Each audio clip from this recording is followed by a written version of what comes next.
Deus abençoe você e toda a sua família. A graça e a paz de Cristo seja contigo. Sou o pastor Osmar Prates e mais uma vez quero agradecer a sua participação aqui no canal e também pelas vossas orações.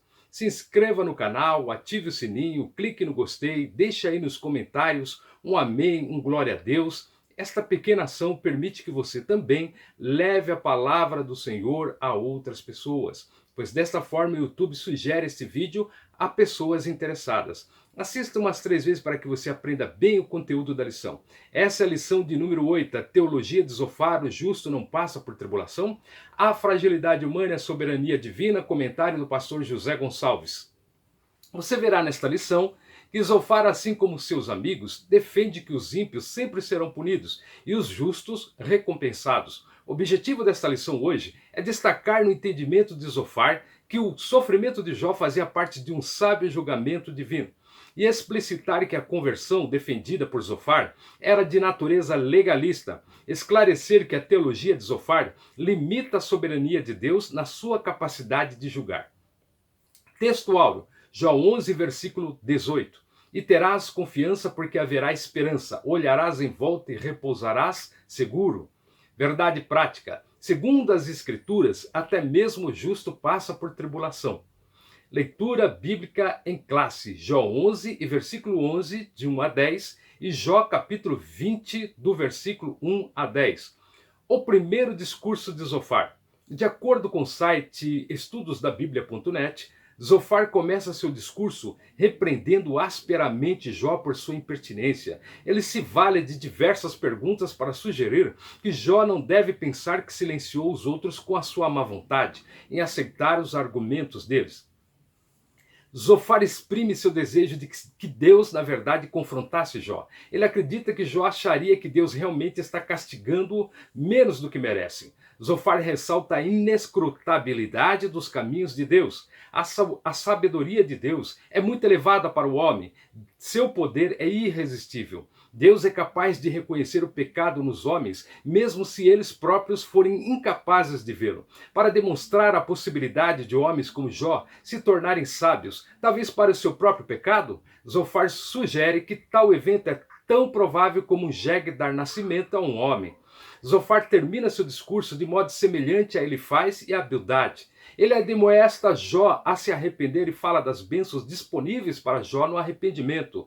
Zofar realmente descreve o arrependimento e seus frutos muito bem mesmo. Se dispuseres o coração, versículo 13, o arrependimento é literalmente uma mudança de vontade. E estenderes as mãos para Deus, ainda no versículo 13, talvez o primeiro fruto que o arrependimento produza seja a confissão do pecado diante de Deus e a busca do perdão. Se largares para longe a iniquidade da tua mão e não permitires habitar na tua tenda a injustiça, no versículo 14, outra consequência do arrependimento é a reforma da conduta. O segundo discurso de Zofar, aparentemente um tanto picado pela advertência de Jó, Zofar sente-se compelido a partilhar seu entendimento com Jó. Zofar relembra Jó de que a vida e a prosperidade dos ímpios é breve. A brevidade da prosperidade do ímpio é um fato conhecido desde a antiguidade. Zofar pergunta se Jó não sabe disto. Sem importar a altura da sua arrogância, ele perecerá e não será lembrado. Sua posteridade não gozará sua prosperidade. O ímpio morrerá jovem, isto é, em plena força. Zofar identifica o salário da impiedade. Nos versículos 12 a 14, ele usa uma figura interessante para descrever a atitude do ímpio para com o mal. É como um delicioso pedaço de comida que ele mantém na boca, saboreando o gosto e desejando degustá-lo até o fim. Contudo, quando ele engole, a mesma comida é transformada em veneno. Seguindo a mesma ideia, o ímpio não gozará ou reterá os frutos da sua impiedade. Ele se tornará presa de outros. Quando ele tentar gozar sua prosperidade, Deus o punirá. O julgamento é certo e completo, conquanto Jó implorasse à terra que não encobrisse o seu sangue. Zofar aqui personifica o céu e a terra, levantando-se para testificar contra o pecador. Para Zofar, o justo não passa por tribulação. Quem passa por tribulação é injusto para com Deus. É costume nosso associar calamidades, fracassos, doenças e morte com pecado oculto. Conheci pessoas que acreditavam nisso e ficavam com problemas psicológicos por achar que sofriam por pecado, só que não sabiam que pecado haviam cometido. Assim jejuavam, oravam, faziam campanhas e passavam vários dias nos montes em vigílias, em angústia e desespero, com pavor e medo do castigo divino. Conheci também pessoas que foram destruídas espiritualmente porque foram acusadas de coisas que não fizeram. E isto porque deram ouvidos a maus conselheiros e amigos. Devemos crer que Jesus Cristo, nos momentos difíceis, está conosco o tempo todo.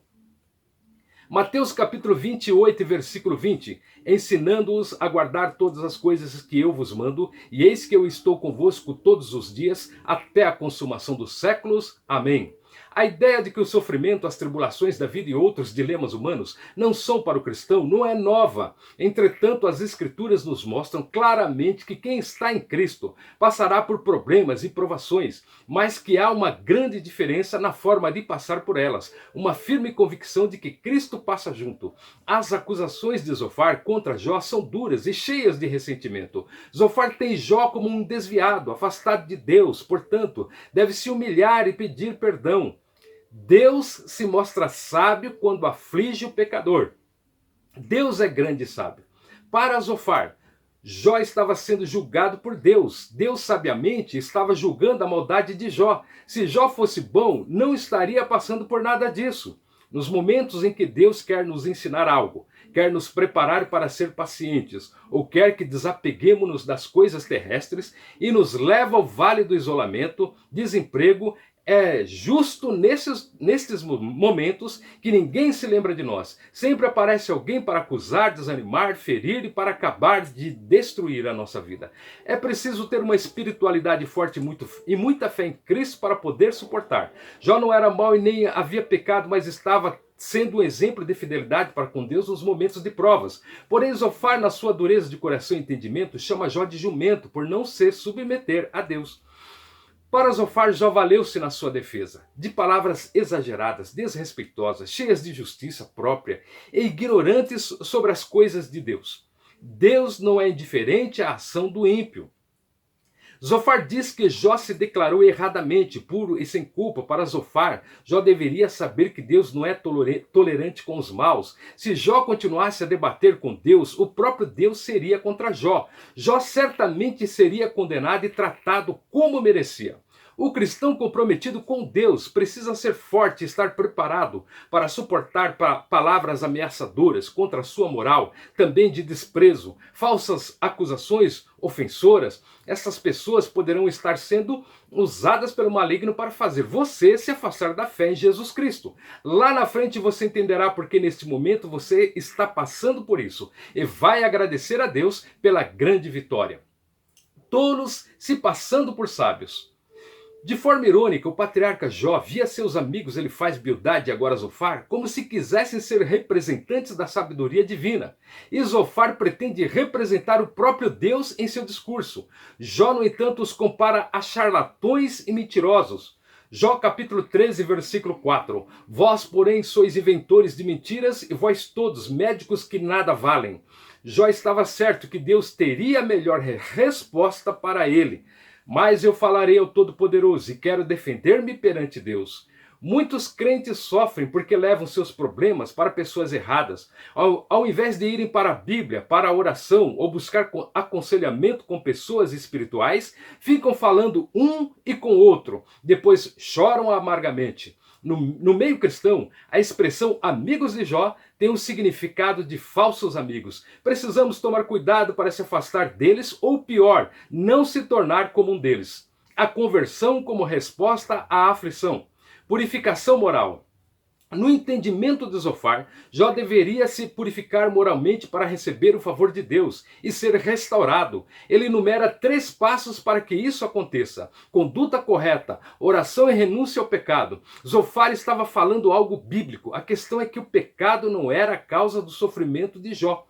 Outro sim, nós não podemos cantar, orar, dizimar, jejuar como se fosse algo ritualístico, sem vida, automático, costumeiro, obrigatório. Deus não recebe um culto formal sem espiritualidade. A maneira do cristão cultuar a Deus deve ser racional, no espírito, alma e corpo, ou seja, completo. Romanos capítulo 12, versículo 1. Rogo-vos, pois, irmãos, pela compaixão de Deus, que apresenteis os vossos corpos em sacrifício vivo, santo e agradável a Deus, que é o vosso culto racional. 1 aos Tessalonicenses, capítulo 5, versículo 23, e o mesmo Deus de paz vos santifique em tudo, e todo o vosso espírito e alma e corpo sejam plenamente conservados e irrepreensíveis para a vinda de nosso Senhor Jesus Cristo. Podemos ver nesta passagem bíblica um exemplo do que é um culto exterior e um culto íntimo e de comunhão. Lucas capítulo 18, versículo 10 ao 14. 2 homens subiram ao templo para orar, um fariseu e outro publicano. O fariseu estava em pé, orava consigo desta maneira: ó Deus, graças te dou, porque não sou como os demais homens, roubadores, injustos e adúlteros, nem ainda como este publicano.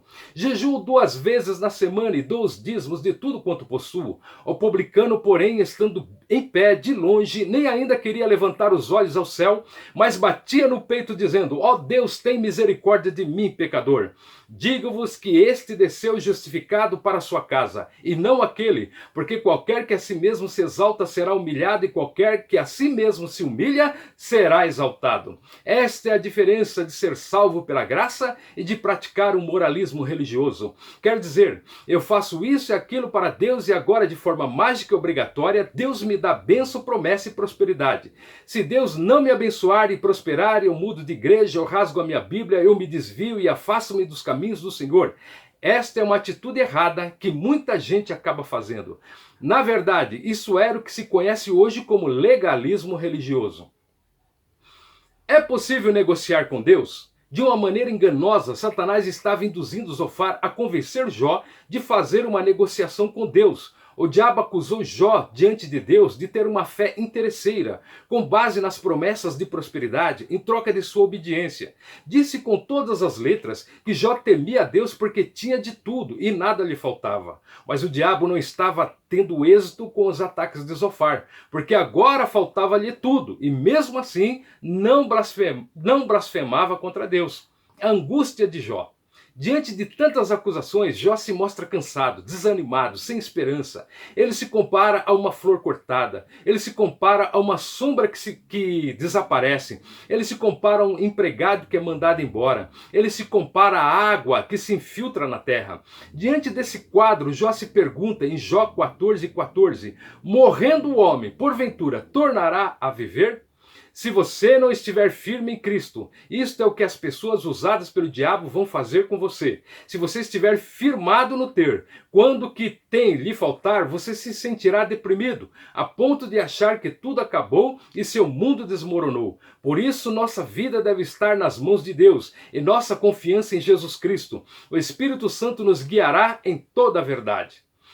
Deus julga e castiga os pecadores. O castigo dos maus. Zofar lembra Jó que a aparente prosperidade dos ímpios não passa de ilusão e dura apenas um instante. Zofar compara o deleite do ímpio a uma comida envenenada. Ela pode saciar, mas não fará digestão. Zofar ensina que tudo que o ímpio adquiriu de forma desonesta e pecaminosa terá que devolver e restituir. Esse ímpio terá como adversário o próprio Deus, que o julgará e o punirá. Tudo isso era correto. O ímpio precisa se arrepender dos seus pecados e se converter dos seus caminhos para o conhecimento de Zofar. Estava a serviço do diabo para desviar Jó da fidelidade a Deus. Nesse caso específico, ele estava insinuando que Jó era ímpio, e isso não era verdadeiro. Suas palavras eram duras e cruéis com alguém que acaba de perder tudo. Jó diante de um paradoxo. Para o patriarca Jó, a tese de Zofar de que os ímpios são sempre punidos era contraditada pela experiência da vida. Nem sempre os ímpios são punidos. Isto nós vemos no dia a dia. Pessoas envolvidas com criminalidade, corrupção e a vida indo de vento em popa. Jó capítulo 21 e versículo 7. Por que razão vivem os ímpios, envelhecem e ainda se esforçam em poder? Até o levita Asaf, músico e maestro do coral e orquestra de Davi, ficou confuso quando via a prosperidade dos maus. Salmo capítulo 73, e versículo 2 ao 5. Quanto a mim, os meus pés quase se desviaram. Pouco faltou para que escorregassem os meus passos, pois eu tinha inveja dos nécios, quando vi a prosperidade dos ímpios, porque não há apertos na sua morte, mas firme está a sua força. Não se acham em trabalhos como outros homens, nem são afligidos como outros homens. Jó viu que os ímpios tinham vida longa, tinham prosperidade e morriam felizes. Jó capítulo 21 e versículo 13. Passam eles os seus dias em prosperidade e em paz descem à sepultura. A verdade vem à tona. A lei da retribuição não se aplica a todas as esferas da existência humana, nem explica os caminhos soberanos do Altíssimo. Veja, Mateus capítulo 5, versículo 45. Faz que o sol se levante sobre maus e bons, e a chuva desça sobre justos e injustos. Após a sua grande declaração de fé, Jó consegue alcançar um grau marcante de serenidade. Jó capítulo 19, versículo 25 ao 27, porque eu sei que o meu Redentor vive e que por fim se levantará sobre a terra. E depois de consumida a minha pele, contudo, ainda em minha carne verei a Deus. Vê-lo-ei por mim mesmo, e os meus olhos e não os outros o contemplarão. E por isso os meus rins se consomem no meu interior. Jó, quando passa a pensar no seu Redentor, as suas emoções são equilibradas, seu estado espiritual se fortalece, ele já não responde aos seus amigos como anteriormente. Pensando no seu Redentor, que vive, ele constata que prosperidade e retidão não andam sempre juntas. Na observação da vida, a maldade nem sempre é castigada de imediato. Aqui é importante frisar que Deus é longânimo e dá várias oportunidades para que o pecador se arrependa. Porém, todos têm uma taça com medidas, estando cheia essa taça, segue-se o juízo. Bíblia King James atualizada, no Salmo 75, versículo 8.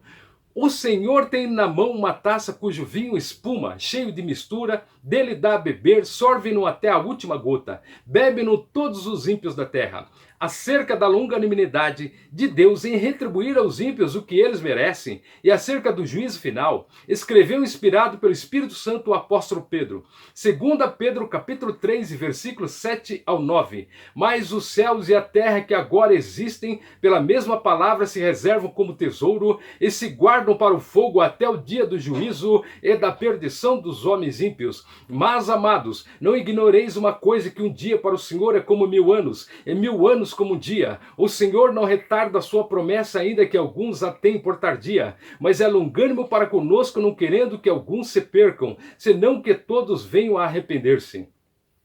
Por isso devemos crer que tudo está no tempo e soberania de Deus. E assim devemos descansar em Cristo, que é a nossa paz e redenção. Jó não tinha pecado e era inocente, por isso os conselhos e ataques de Zofar, mesmo sendo bíblicos, estavam sendo atirados como dardos no alvo errado. Deus nos conceda graças para estarmos sempre firmes, fiéis e constantes nos pés de Jesus Cristo, para alcançarmos misericórdias de Deus em tempos difíceis. Quem sofre inocentemente deve se alegrar, pois a bênção do Senhor é com estes. Amém. Glória a Deus por terminarmos mais esta videoaula e pela sua palavra que permanece para sempre. Assista mais 3 vezes para você aprender bem o conteúdo da lição. Se inscreva no canal, ative o sininho, compartilhe, deixe aí nos comentários um amém, aleluia ou glória a Deus. Dessa forma o YouTube oferecerá esta aula às outras pessoas. Com esta ação você estará pregando a palavra de Deus juntamente conosco.